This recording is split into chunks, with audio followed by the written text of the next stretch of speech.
Polycom Trio allows you to easily pair your mobile device, giving you the flexibility to bring your own device to a meeting while still experiencing the exceptional audio Trio offers.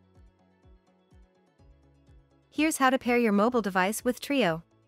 If you have an iPhone or iPad, ensure Bluetooth is enabled. Select Settings, Bluetooth, and select the Trio in the room to connect. Once connected, use your contacts to place a call or play audio from music or videos.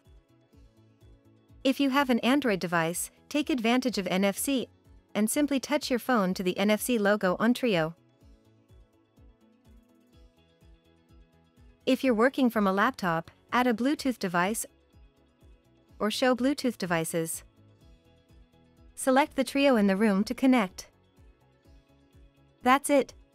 It's easy to pair your mobile device with Polycom Trio and experience exceptional audio with every meeting.